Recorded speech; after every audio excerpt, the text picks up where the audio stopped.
सुखी रहे संसार सब, दुखिया रहे न कोई, यह अभिलाषा हम सबकी भगवन पूरी हो। विद्या बुद्धि तेज बल सबके भीतर हो, दूध पूत धन्य धान्य से वंचित रहे न कोई। नमस्कार दोस्तों, मैं हूँ रेखा, आप सभी का आपके अपने YouTube चैनल पर बहुत बहुत स्वागत करती हूँ। आज की इस वीडियो में आप ही के द्वारा पूछे गए बहुत ज़रूरी प्रश्नों के आंसर मैं देने वाली हूँ।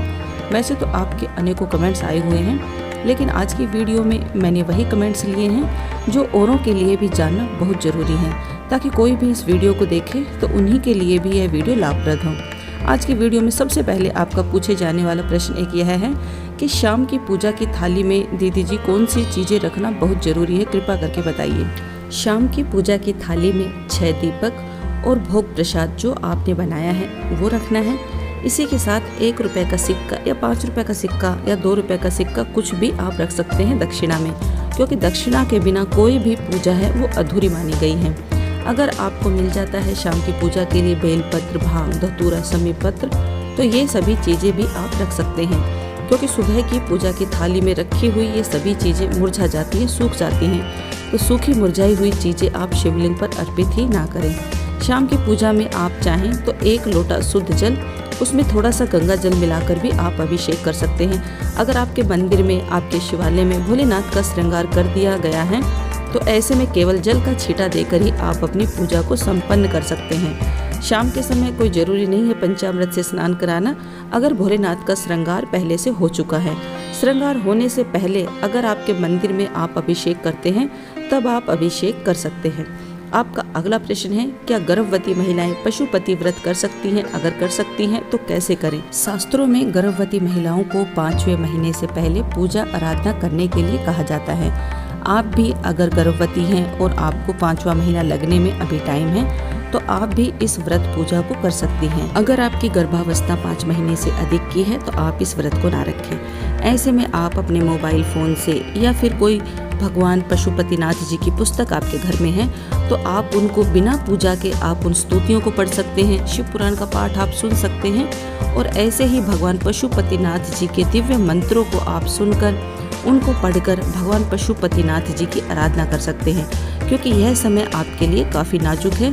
भगवान पशुपतिनाथ जी से आप ऐसी प्रार्थना करें कि हे भोलेनाथ, आप मुझे स्वस्थ व सर्वगुण संपन्न संतान देने की कृपा करें, और जब मैं स्वस्थ और सर्वगुण संपन्न संतान को जन्म दे दूं, उसके बाद मैं आपके पशुपतिनाथ जी के 5 व्रत अवश्य करूंगी। ऐसा करके भी आप अपने पशुपति व्रत को कर सकती हैं। आपका अगला प्रश्न है कि पशुपति व्रत वाले दिन ही अगर कोई दूसरा, तीसरा या अन्य कोई भी तीज त्योहार का व्रत पड़ता है तो हमें कौन सा व्रत करना चाहिए? अगर आप दोनों तीनों व्रत की पूजा व्रत वाले दिन पूरे विधि विधान से कर सकती हैं तो आप एक दिन में 2 या 3 व्रत भी कर सकती हैं। अगर आपको लगता है कि व्रत वाले दिन आपको ज़्यादा ही कमज़ोरी महसूस हो रही है या 2 या 3 व्रत की पूजा आप एक साथ नहीं कर सकते, तो जो रोज़ाना हम व्रत करते हैं उस व्रत को आप केवल मानसिक रूप से भी रख सकते हैं, लेकिन जो महीने या 6 महीने के व्रत होते हैं उन व्रतों को आपको अवश्य ही रखना चाहिए। इस तरह से आप अपने दोनों व्रतों के नियम का पालन कर सकेंगे।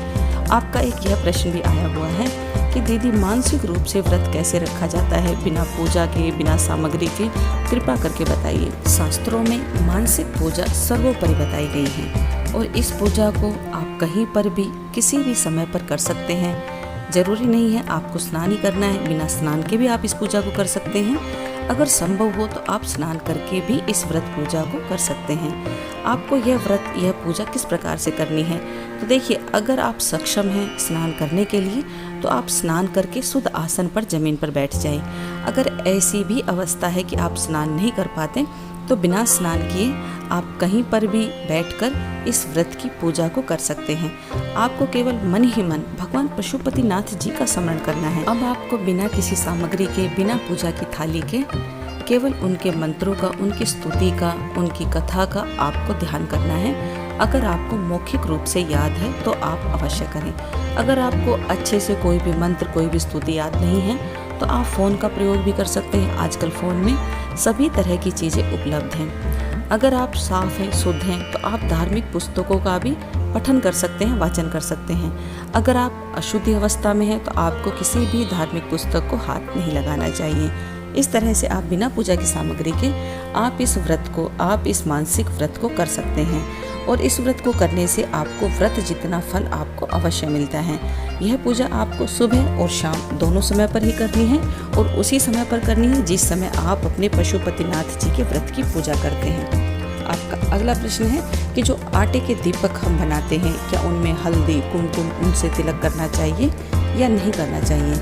आपको आटे के दीपक बनाते समय नहीं उनमें नमक डालना है, नहीं उन पर हल्दी कुमकुम लगाना है।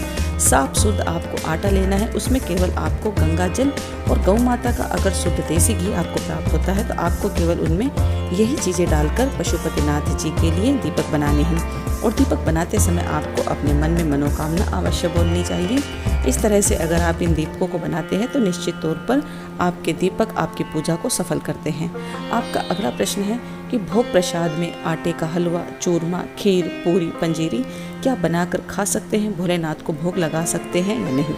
आप किसी भी व्रत को करते हैं, सबसे उत्तम होता है किसी भी व्रत को करना एकादशी व्रत की तरह कि आप निर्जला रखें। और ज़रूरी नहीं है अगर आप निर्जला व्रत नहीं कर सकते तो आप इसको जल, फल, दूध इन चीज़ों को ग्रहण करके भी कर सकते हैं। अगर यह भी संभव नहीं है तो आप कोई फलाहार बनाकर, मीठा फलाहार बनाकर पशुपतिनाथ जी को भोग लगा सकते हैं। फलाहार में शामिल हैं लौकी का हलवा, सिंगाड़े के आटे का हलवा, सामक का हलवा, साबूदाने के आटे का हलवा या फिर बादाम या ड्राई फ्रूट्स का हलवा और इन्हीं सभी चीज़ों से बनी हुई खीर या फिर मखाने की खीर, ये सभी चीज़ें फलाहार में शामिल हो सकता है कि ये सभी चीज़ें आपके पास उपलब्ध ना हो तो ऐसे में आप गेहूं के आटे का हलवा, पूरी, चूरमा, पंजीरी, चावल की खीर या सेवई की खीर, ये चीज़ें बनाकर भगवान पशुपतिनाथ जी को भोग लगाकर स्वयं आप भी ग्रहण कर सकते हैं।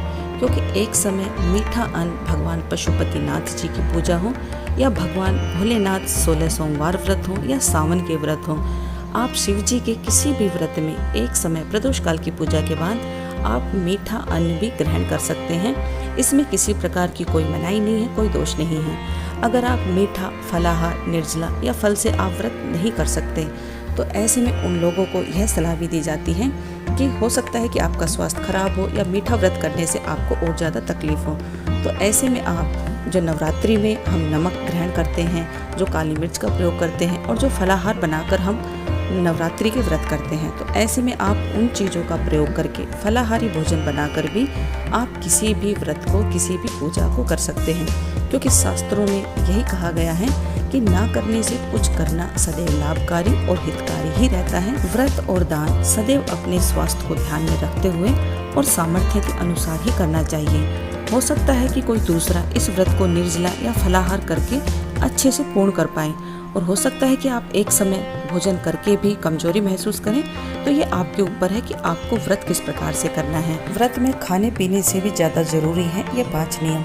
जैसे कि आप व्रत रखते हैं तो व्रत से एक दिन पहले आपको शुद्ध सात्विक चीज़ों का ही ग्रहण करना चाहिए।